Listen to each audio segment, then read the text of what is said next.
What is up, YouTube? It's your boy Matt Gifted Hands. This is not a haircut tutorial, but this is gonna help you stay on your game while you're cutting hair on a busy day. It's gonna help you not get behind on your appointments throughout the day. This is what helped me, but this is what's gonna help you communicate with your clients. I have been cutting now for almost 10 years. I will hit 10 years in March. It's amazing to be behind a chair, cut for that long, and still have the love for the industry and to excel and still help those out there that are just up and coming or in barber college.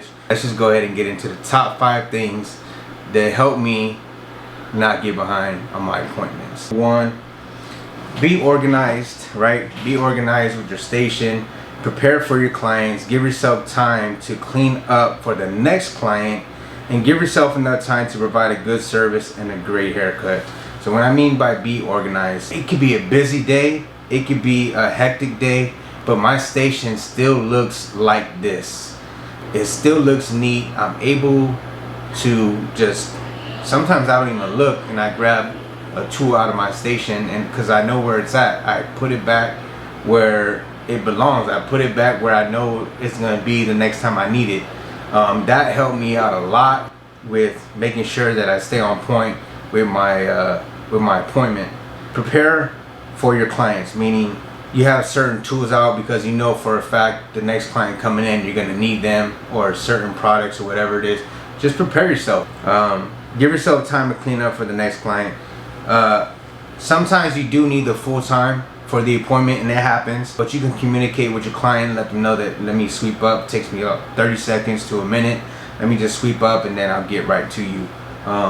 But if you do have enough time, don't just sit down and chill. Clean up your station, guys.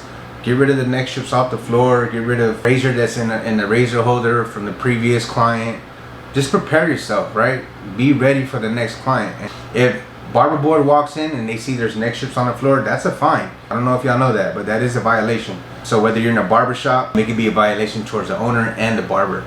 Make sure you clean up your area. Give yourself enough time to provide a good service and a great haircut. It's good to be aware of your time, of how long you have with that client, but you can still create a great customer service while talking and engaging with your client, accommodating them, whether it's a certain type of music or show. Like with me in the suite, I'm able to do that. It's more intimate, it's one-on-one.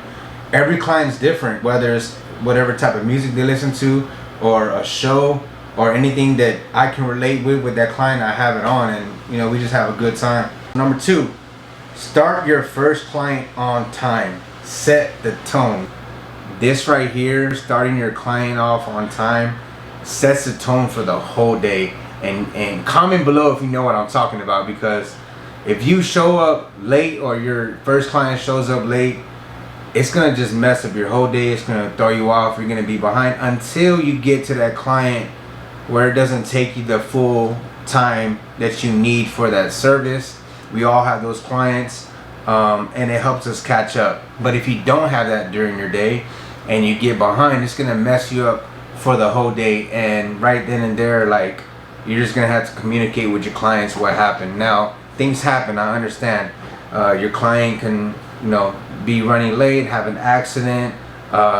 Things happen, guys. We can be running late, and then, now we're behind on our first client. I understand things like that happen. However, I have it to where my clients know how I work. Myself and my clients are on time. I've been cutting hair for almost 10 years, guys. These are the principles that I live behind, that I've used in my career, and it helps. And I've also passed this along other barbers in the shop, and they see that it works. So number 3, give yourself enough time for whatever service you are trying to accomplish.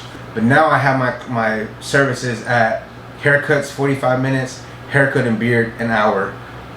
To some barbers, they're like, dang, you spread out that much. Look, guys, I'm trying to go long term. This is right now, I'm in a season of where I'm working part-time. I work 3.5 days due to some personal matters. I'm in a season where I throttle back a little bit with work hours, but then I'm able to spend time with my family. But giving yourself time for those types of services, I know there's a lot of add-ons nowadays. Face masks, the hot towel steam machine. You got the wax, for the nose. You got all these types of services that you can add on, but make sure you give yourself time. Some services you're able to apply cut the hair at the same time. But just give yourself enough time, guys. Don't rush a service or customer service for just money. All money is not good money, so just give yourself enough time per service that you're trying to accomplish for that client. Number 4, be aware of your time. Have a timer on your station if you need it. I haven't personally used a timer. I have looked back and forth on my phone to see where I'm at on time. I have seen other barbers that I used to work with use a timer, and it helps them. And then once they get used to it, then they can get rid of it. As I understand, like if you're on point but your client falls off a little bit, that's just something that you have to communicate with your client, guys. In my schedule, in my appointments, out of all my clients, guys, over time, I've been rocking with some clients from 2013 till now, so almost 10 years, right? You kind of like train your clients to know what type of business you want to run. I customize my appointments to how I want to work. I get up and I say I want to go to work. Not everyone can say that. Be aware every time. Make sure that you don't get too far behind. If you run into a place where you make a mistake, the client has to use the restroom or you have to use the restroom, that's all normal stuff that happens. Less distractions and more cutting with talking. You see a lot of barbers cutting hair and they're talking and they stop cutting. You're gonna get behind on your clients. And I'm not saying that you can't have conversations in the shop, because then it's just gonna be quiet. Try to have conversations but still cut at the same time. You're able to provide a great service, good customer service, have a good conversation, but don't turn that clipper off. Don't stop cutting. So those are my top 5 things of how not to get behind. It may be already that you're doing these things, right? And you're like, dang, Matt, well, I'm still getting behind. Then maybe it's your cutting system that is not allowing you to stay on time, or maybe just other distractions that are happening in your place of business where you're not able to fulfill your client's appointment time frame and make sure you're on point for your next client. I understand things happen. Again, we're all human. However, communication is a big thing with your clients, guys. If you're running behind, do this right here. Text your client, hey John, I'm running about 5, 10, 15, whatever it is behind. If you don't mind waiting, I'll get right to you as soon as I can. Some clients are gonna be like, oh, I gotta go, I can't wait, this and that. You just gotta apologize for them for the inconvenience.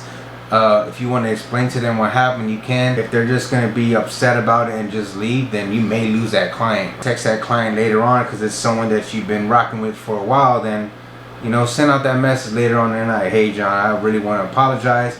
I would like to offer you a free haircut for the inconvenience of me not being able to get you in today. And if it's cool and they say yes, then, you know, provide that service for free. If not, then you're just gonna have to take that loss, guys. Communication is everything. If you let your client know that you're running behind with a decent amount of time, they're gonna appreciate you for that. If you are not yet subscribed to my channel, make sure you hit that subscribe button, like, share, comment. I drop weekly videos, and we're hoping to bring some dope content to you for 2023. We're still rocking, and we're on the road to 200,000 subscribers. It's amazing how far I've come with this YouTube channel and the family that I created with you guys. Team Gifted, I love you. And you know, if you've been rocking with my channel for the longest, Team Gifted, stay gifted. We out, man. Enjoy. Peace, love. God bless.